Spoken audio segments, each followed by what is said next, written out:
जय हिंद दोस्तों। आज 31 जनवरी और हम लोग आज का करंट अफेयर्स स्टार्ट कर रहे हैं। तो चलिए आज के करंट अफेयर्स में कुछ नई चीज़ें जानते हैं। सबसे पहला टॉपिक आप देख रहे होंगे कि रास बिहारी बोस। अगर मैं रास बिहारी बोस की बात करूं तो हम लोगों ने इनको इतिहास में पढ़ा है। ये वो व्यक्ति हैं जिन्होंने होर्डिंग पर बम फेंके थे। ठीक है, 1912 में जब आपने देखा होगा कि राजधानी चेंज होने का सारा प्रस्ताव चल रहा था, राजधानी चेंज होने की सारे चीज़ चल रही थी, तो उस समय रास बिहारी बोस द्वारा चार्ल्स हॉर्डिंग पर बम फेंके गए थे, लेकिन उस समय चार्ल्स हॉर्डिंग बच गया था। ठीक है, तो चलिए स्टार्ट कर लेते हैं आज के इन्हीं के साथ रास बिहारी बोस जी। तो रास बिहारी बोस कब से कब तक रहे? तो 1846 से 1945। याद रखेंगे, 1846 से 1945।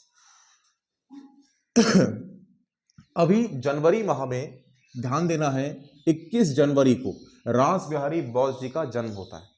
ठीक है, 21 जनवरी, और इसीलिए 21 जनवरी को इनकी पुण्यतिथि मनाई गई है वर्तमान में। और इनका जन्म कहां पर हुआ है? वर्धमान जिला कहां पड़ता है? बंगाल में।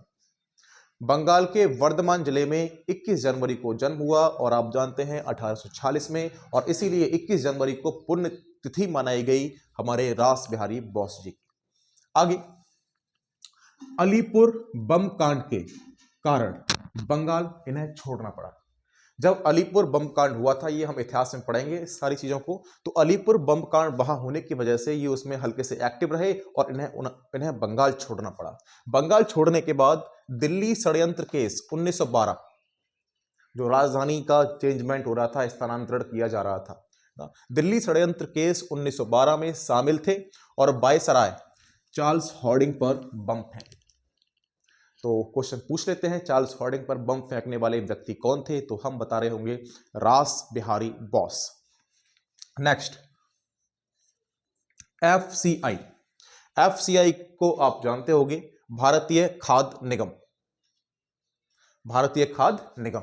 अगर भारतीय खाद्य निगम की बात करें तो किसके तहत ये बनाया गया? तो याद रखेंगे, इसे खाद्य अधिनियम 1964 के तहत बनाया गया। तो एफसीआई कब बना है? खाद्य अधिनियम 1964 के तहत। यह केंद्रीय उपभोक्ता मामले खाद्य सार्वजनिक वितरण मंत्रालय के तहत कार्य करता है। तो याद रखना है, किसके तहत?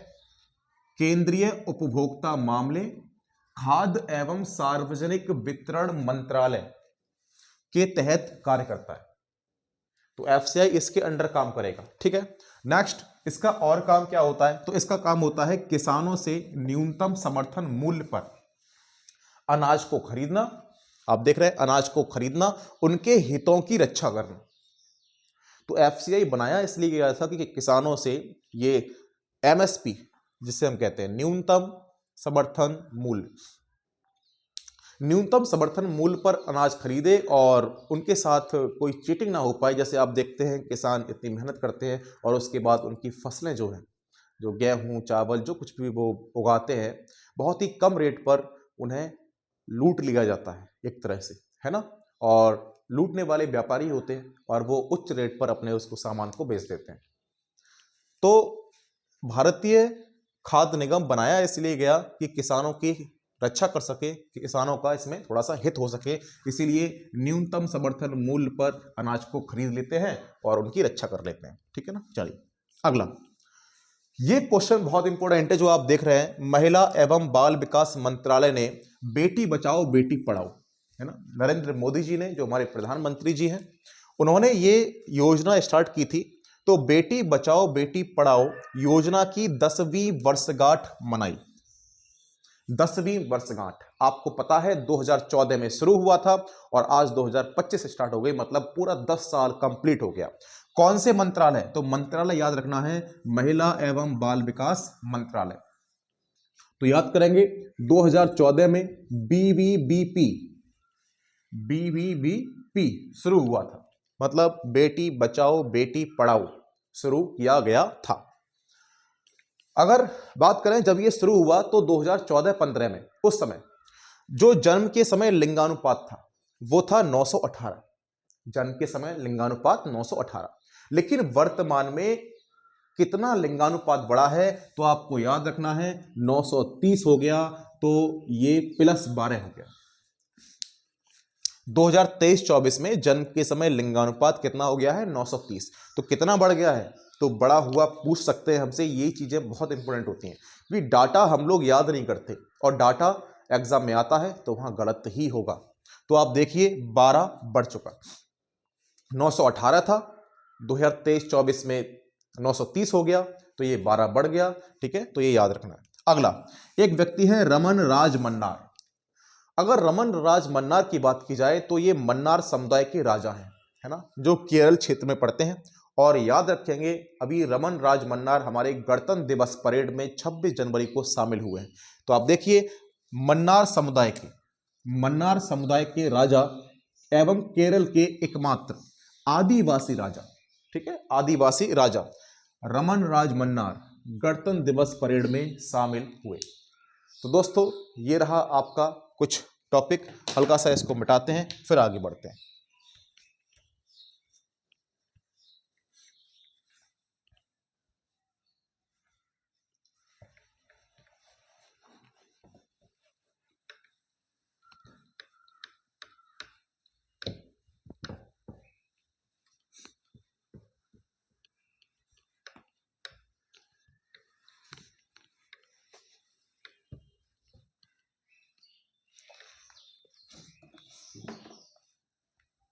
तो अगला जो टॉपिक है हमारा वो है कोडाई कनाल वैधशाला।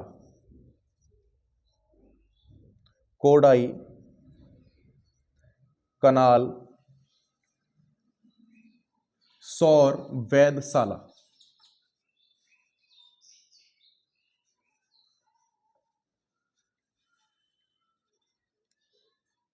कोडाई कनाल सौर वैधशाला। तो इसमें अभी ये बात करें, ये कोडाई कनाल सौर वैधशाला कहां पर है, तो ये तमिल के कोडाई कनाल में है। तो इसमें लिखना शुरू करेंगे कि इस पे काम क्या क्या चल रहा है। ठीक है, तो लिखें अंतरराष्ट्रीय सौर सम्मेलन,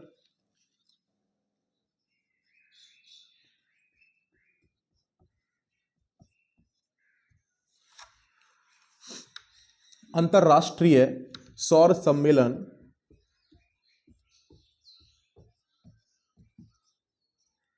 अंतरराष्ट्रीय सौर सम्मेलन में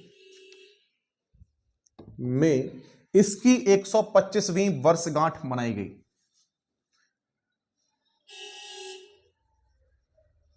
इसकी 125वीं वर्षगांठ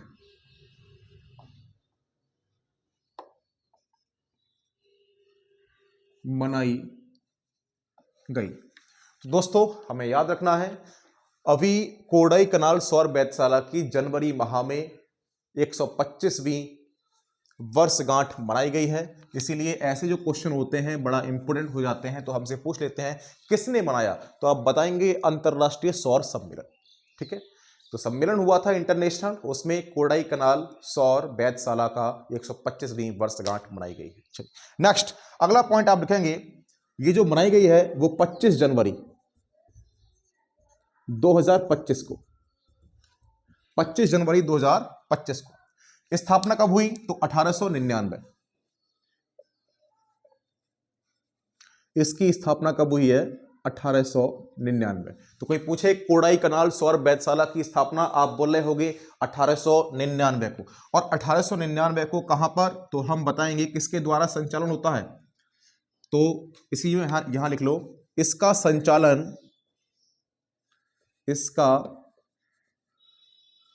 संचालन आप लिखेंगे भारतीय खगोल भौतिकी,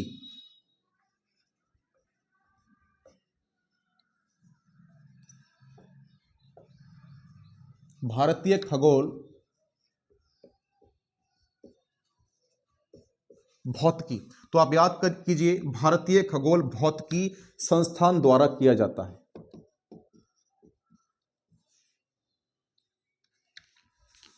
तो संचालन कौन करता है, संचालन भारतीय खगोल भौतिकी संचालन। ठीक है, इसके अंडर ये कोडाई कनाल सौर वैधशाला है, ये काम करेगी।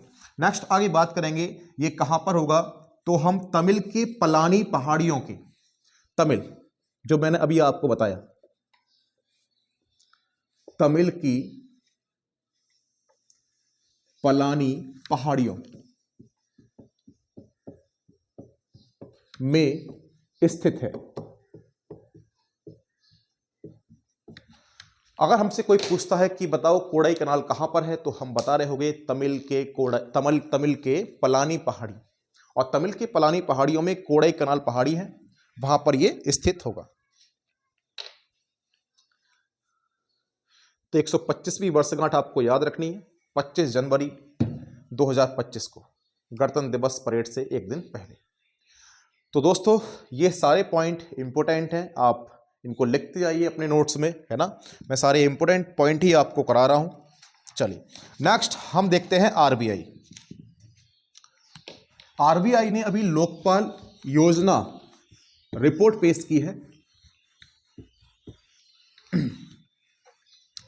बात करें आरबीआई की, तो आरबीआई ने एक लोकपाल स्कीम चलाई थी, और उस स्कीम के तहत अभी वर्तमान में 2023-24 की रिपोर्ट पेश की। उस रिपोर्ट में यह पाया गया 23 से ज्यादा 2024 में भ्रष्टाचार के मामले बढ़ गए, है ना। तो चलिए इनको हम लिखते हैं।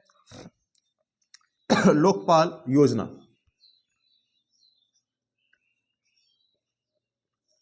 लोकपाल योजना। तो हमसे ऐसे क्वेश्चन पूछे जाएंगे कि बताओ लोकपाल योजना किसके द्वारा चलाई जाती है, तो लोकपाल योजना आरबीआई के द्वारा, ठीक है। तो इसको लिखेंगे, दो आरबीआई ने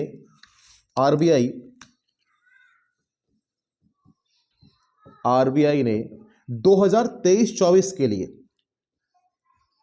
2023-24 के लिए लोकपाल योजना की रिपोर्ट पेश की। लोकपाल योजना की रिपोर्ट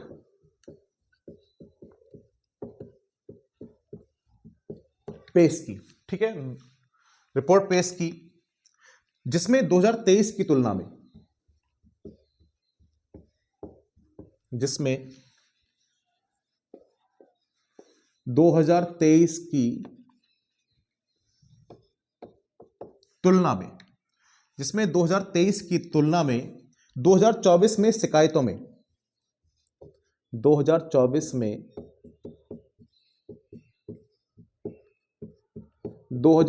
में शिकायतों में 33%, जो मैंने अभी आपको बताया, शिकायतों में 33% की वृद्धि हुई। तो दोस्तों ये रही आपकी योजना, लोकपाल योजना, ठीक है ना। किसके द्वारा, तो वो आरबीआई के द्वारा। अगर वही बात करें कि लोकपाल योजना किस वर्ष शुरू की गई थी, तो हम बता रहे होंगे लोकपाल योजना 2021 में चलाई गई थी, ठीक है। तो यह योजना आरबीआई द्वारा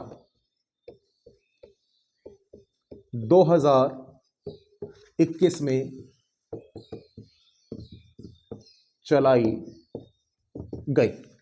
इतना पॉइंट क्लियर। तो कोडाई कनाल वैधशाला कहां पर है, आपको याद रखना है, तमिल का पलानी में। लोकपाल योजना किसने शुरू किया था, तो हम बताएंगे आरबीआई, और कब किया गया, 2021, और अभी रिपोर्ट में आप देख रहे हैं 33% की वृद्धि, ठीक है। तो ये कुछ महत्वपूर्ण पॉइंट होंगे, तो इनको आप लिखते जरूर रहें, अगर लिखेंगे नहीं तो भूल जाएंगे। और संडे को एक दिन रखा करो जिसमें पूरा जितना भी होता है वो सब रिवीजन कर सको। संडे वाले दिन केवल रिवीजन के लिए होना चाहिए, ठीक है। चलिए नेक्स्ट आगे है हमारा पंगसो दर्रा।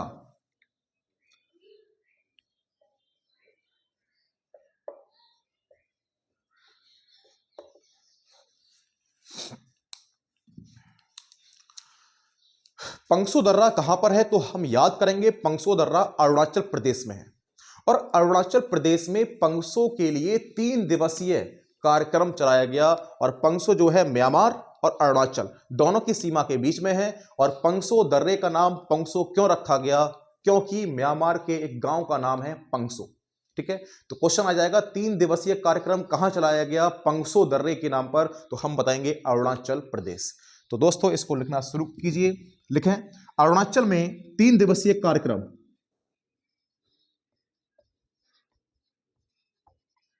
अरुणाचल में 3 दिवसीय, अरुणाचल में 3 दिवसीय कार्यक्रम पंगसो दर्रा,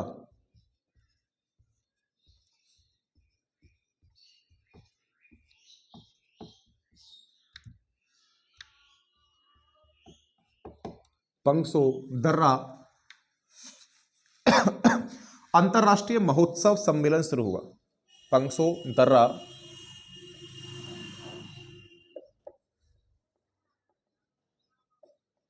अंतरराष्ट्रीय महोत्सव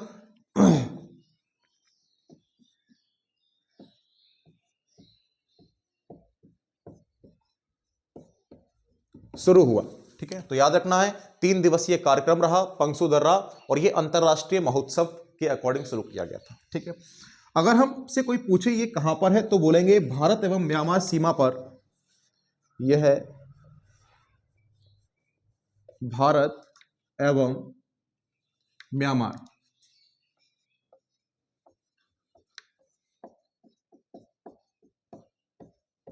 यह भारत एवं म्यांमार सीमा पर पटकाई पहाड़ी पर स्थित है। पटकाई पहाड़ी पर है। तो पंगसो दर्रा कहां पड़ेगा? तो पंगसो दर्रा भारत म्यांमार की सीमा पर अरुणाचल प्रदेश में पटकाई पहाड़ी पर पड़ेगा। ठीक है ना। इसकी ऊंचाई कितनी है? तो आप ऊंचाई इसको लिख लीजिए। पंगसो दर्रे की जो ऊंचाई है वो है 3727 फीट। 3727 फीट। तो दोस्तों पंगसो एक नाम आपके सामने उपस्थित है, याद रखेंगे अरुणाचल प्रदेश में है और भारत म्यांमार की सीमा पर है।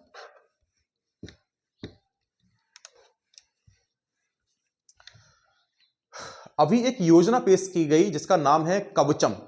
तो हमसे केवल इतना पूछ सकते हैं कि बताओ कवचम योजना किस राज्य ने शुरू किया है? तो कवचम जो प्लान है वो केरल ने शुरू किया। ठीक है ना। तो लिखेंगे, आप डालेंगे हेडिंग कवचम। कवच होता है ना, वही कवचम। तो लिखें इसको केरल में रियल टाइम में आपदा अलर्ट।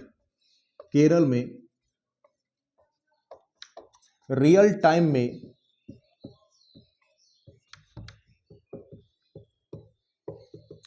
आपदा अलर्ट। आपदा अलर्ट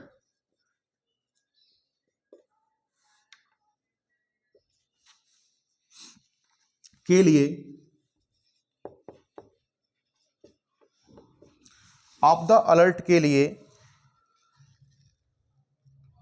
शुरू किया गया।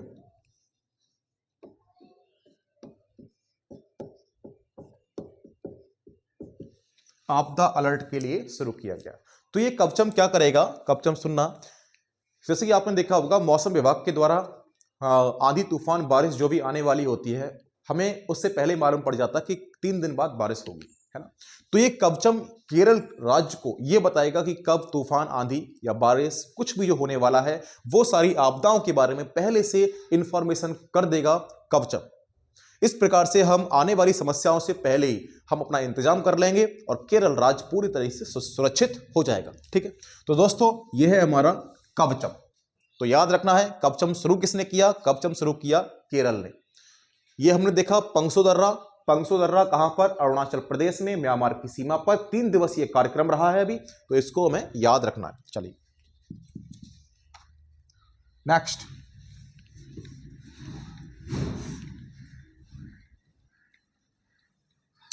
बैगई नदी। बैगई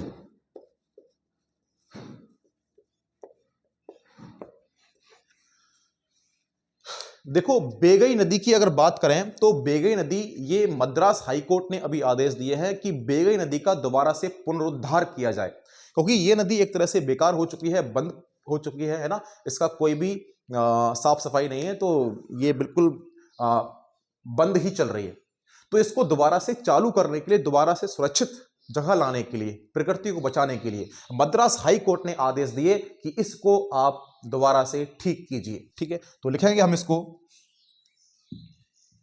मद्रास हाई कोर्ट की मदुरै पीठ ने, मद्रास हाई कोर्ट की मदुरै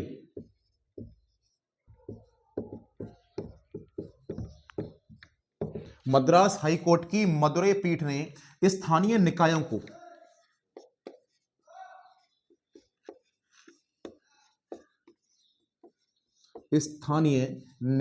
को बेगई नदी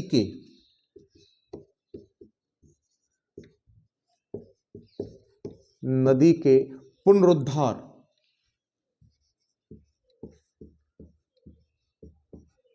पुनरुद्धार के आदेश दिए।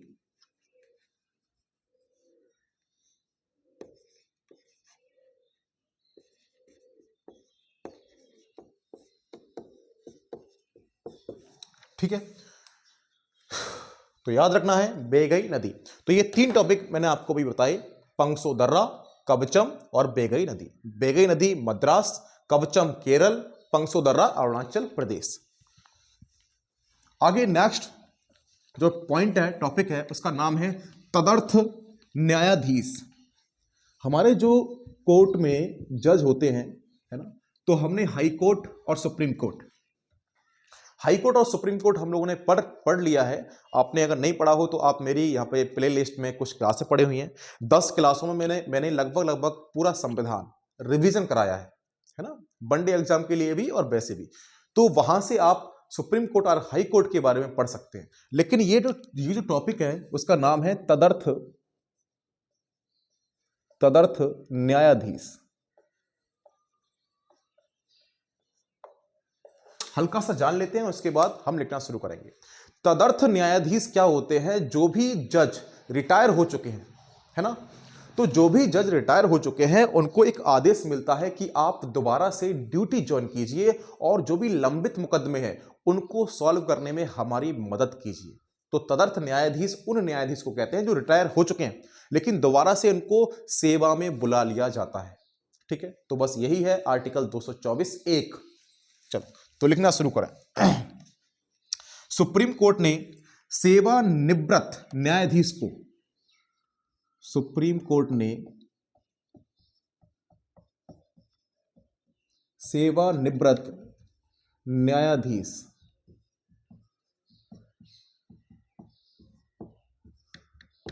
सेवानिवृत्त न्यायाधीशों को अस्थायी कार्यकाल के लिए,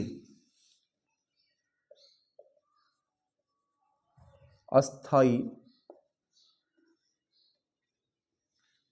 कार्यकाल के लिए हाई कोर्ट में तदर्थ न्यायाधीशों, हाई कोर्ट में तदर्थ न्यायाधीशों के रूप में नियुक्त करने का, के रूप में नियुक्त करने का सुझाव दिया।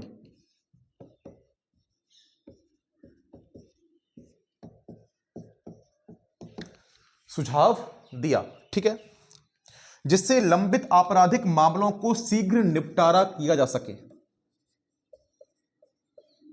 जिससे लंबित आपराधिक मामले शीघ्र निपट सकें,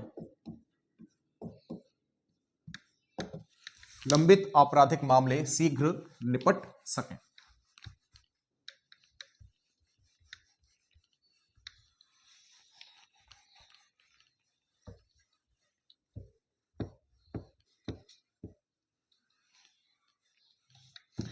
आर्टिकल 224 ए, इसमें जो आर्टिकल आता है दोस्तों वो आता है 224 ए इसी के अंदर, ठीक है ना।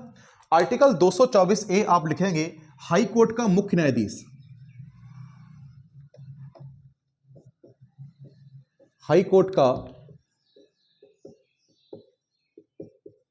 मुख्य न्यायाधीश, जो हाई कोर्ट का मुख्य न्यायाधीश होगा वो करेगा क्या, वो राष्ट्रपति की पूर्व सहमति से,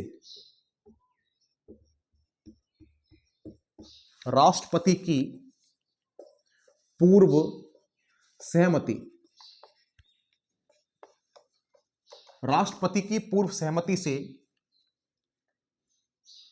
सेवानिवृत्ति न्यायाधीश को,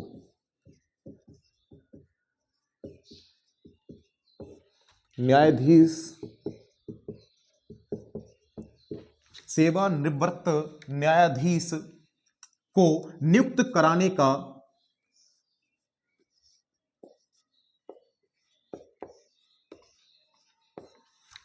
का